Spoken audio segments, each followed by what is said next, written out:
Rod Griffin. Welcome to the Chundria Show. How are you today? I am great. Thanks for having me. Glad to be here. Awesome. Now, you've spent more than 25 years, which is very impressive. You've helped consumers better understand credit and financial health. In your view, what's the biggest misconception that people have about credit today? They think about credit as a barrier or a financial obstacle, I think.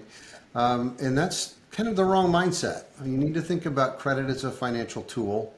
Debt's the financial problem. They're very closely related, obviously, but they're not the same thing. So if you use credit well, it can give you a financial advantage. If you use it poorly, you make bad decisions, take on too much debt, then it can be a problem. So what I always tell people is think about having a credit card. If it offers cash back or airline miles or discounts on purchases, you make all of your purchases every month using it, and then you pay that balance in full at the end of the month.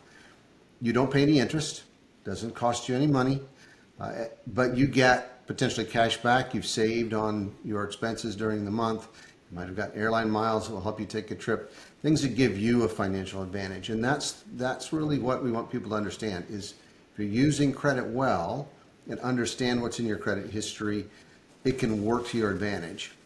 And that's what we want. What we really want is for people to be able to walk into a lender, tell them, I know what's in my credit report, I know what my credit scores are, I know where my finances are, I'm going to apply for a loan and you're going to say yes, and you're going to give me the rates I want. That's what we really want to empower people to do. Yeah, it sounds like credit confidence, which I know a lot of people, could have a negative relationship when it comes to credit and money. It can feel arduous, can feel daunting. It could feel like something you've been trying to get out of, you've been trying to improve. And I know you all have products like Experian Boost, that's already helping millions of consumers improve credit scores. What kind of impact are you seeing, particularly in underserved communities? Yeah, and it's enormous. And that's one of the reasons we created Boost. For those who haven't heard about it, it's a tool that lets you have positive information reported to your credit report that wasn't traditionally reported by the businesses. So you can have your cell phone payments, positive cell phone payments reported, your positive utility payments, things like natural gas, water, electricity. You can have your streaming services like Netflix or Hulu, so you can watch a movie on Friday night and improve your credit score at the same time. You may even be able to have your positive rent payments reported, which is, again, an enormous opportunity. We work with about 1,500 property management companies, some of the largest in the country, as well as some online rent reporting organizations that can help you have the positive rent, improve your history. Even your car insurance could be reported. So if you're making those car insurance payments on time, those organizations typically don't report to us themselves unless you mess up, unless you have a problem. If you're late, then it will come to your credit report in one way or another, and it could hurt you. And we thought that doesn't seem right. If you're doing the right things and being responsible, it should benefit you. So Experian Boost lets you tell us, I want to report whichever accounts you want, and it's permission based. And we go to the checking account or savings account or credit card you pay those bills with that you tell us you want to add to your report, and each month we'll capture that information as separate accounts. So you could have a Netflix account, a water bill account, a cell phone account, and add those to your report. What we see is that on average, we see an increase of about 13 points when people enroll in Experian Boost. And for people with thin credit files or a very little credit history, an average of closer to 19 points. So what it really does is help people who have less access to the credit reporting system gain that access and then get in the race to win. So it positions them to be successful. And that's what's really important. And we do that by giving people the power to make those choices themselves. It's something, the other kind of thing that we think about is when people want to use credit or they want to work with Experian, we do far more than credit reporting. And what we would like people to think of us as is sort of aspirationally is to be a big financial friend, an organization they can go to that can help them not only manage their credit well, but have access to other tools and resources that can help educate them, that they have other financial resources like insurance, that marketplace that we can help save money, a credit card marketplace that can help them save money, help protect them from fraud and recover. So I want to be with people on that journey. First step is getting into the system, and that's what Experian Boost is all about. Yeah, I'm really glad that these types of resources are available. out there on the web. And there's so many companies that try to help people with their credit, that offer these services to get things removed, and oftentimes it seems a little predatory. So knowing that there are so many resources out there, how can people better protect themselves from identity theft and scams, this year and beyond, especially with so much of their personal data being online? Yeah, that's a huge issue. And, I always tell people if it sounds too good to be true, it probably is. Nothing about Boost is it's free, so there's no cost to do it. If the first red flag when you're thinking about how to improve your credit history or you're worried about fraud is if someone tells you if you just pay me, I'll have that negative information removed, even though it's accurate, probably should go somewhere else because they've just violated federal law. Now, the law says they can't promise to remove accurate information, even if it's negative. Generally, if there's a fee associated with it up front, you probably, they're questionable put it that way. But there are lots and lots of credit monitoring services. So again, Experian has a free monitoring service, an app on your phone, and we will monitor your credit history so that if anything pops up that could indicate fraud, we'll send you a notice right away. We monitor the dark web, which is, I tell people, if you know how to get there, it might not be a good thing because that's where all of the illicit things happen. People that steal identities, that's where they sell those identities. It's where they do all sorts of other sort of bad things. So we are able to monitor the dark web, and if we see your identity, we can alert you. Mine's popped up there just because I've been a victim of identity theft. And then we can help you recover. So if you find something that shows on your credit report that you're a fraud victim or that your identity's been compromised, and we'll alert you, we can then help you identify what that information is, where it came from, help you work with the source to get it removed from that credit history. And then help you protect it going forward.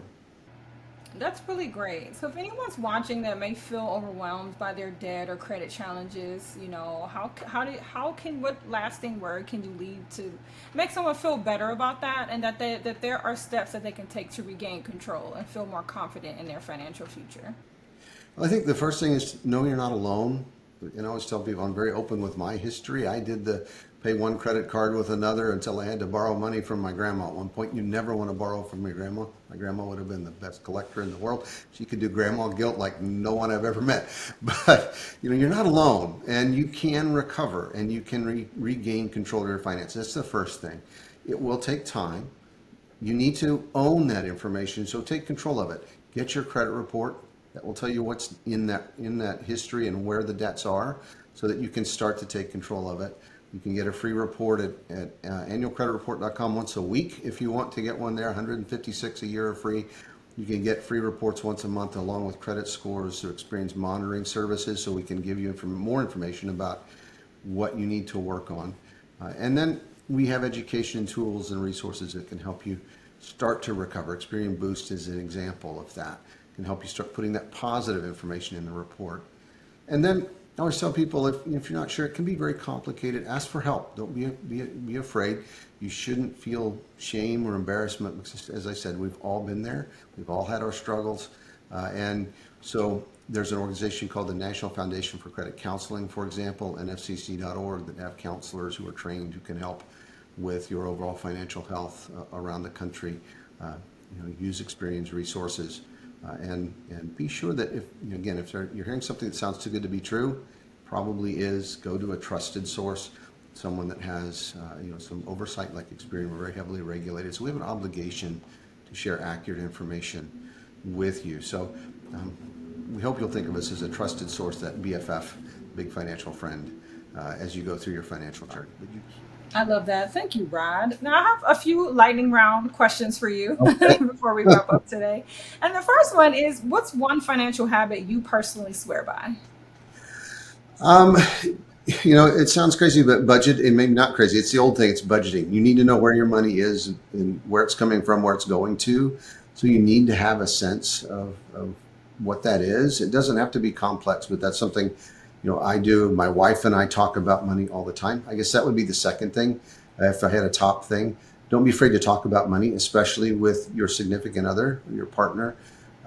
Money secrets are as bad as most other secrets, maybe worse in relationships. So being open about money is also something that I try to do with not only my wife, but with other people as well, to some extent.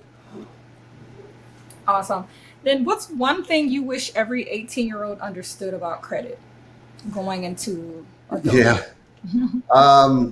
Boy, that's a long list. So the one thing is, I guess, that credit, again, credit and debt aren't the same thing. One, that planning early and taking care of your credit is going to be an incredibly important thing to do as you get older, as you go into the workforce, if you're coming out of high school, if you're going into college, when you start to look for that first job. Credit is one of the keys to financial success, and maybe one of the most important, because it's going to play a part in not only getting a credit card or maybe a mortgage loan, maybe a car loan, the things we think about. It's also part of getting a cell phone. It can play a part in renting an apartment. It can play a part in getting a job. So, and not a credit score. That's another big myth. Credit scores aren't used by employers. They never get scores, but that credit report can play a part. So I wish every 18-year-old understood that taking care of your credit isn't just about getting those cool things we want to buy. It's also about establishing your life and being successful in the future. It's hard to think beyond maybe Friday afternoon when you're a teenager. It's hard for me to do that sometimes. So, saying you need to think 20 years ahead, that's a challenge, but I wish we could help them do that. Yeah, for sure. And last one, if you could provide one financial tip on a giant billboard for the world to see, what would it say? You should own your money. Don't let it own you. People too often feel like they're serving their money because they get into debt. They're afraid to look at that credit history. They're afraid to know what's there. And they talk to people all the time, and they talk to groups and ask who's checked their credit report, and they want to do, the head goes down, they shake their head no. Like, why? Because I don't want to know what's there. Own that credit history. And when you own your money, when you are in control of your money and it's not in control of you, your life becomes so much better. It doesn't mean you have to have a lot of money. It just means that when you know where it's coming from, where it's going to, when you have that control, it's going to make your life so much better. Your financial health will be better. Your stress will be lower. And you'll be able to do things in the future that will make you more successful. I could go on and on, but you don't control your money. Don't let it control you.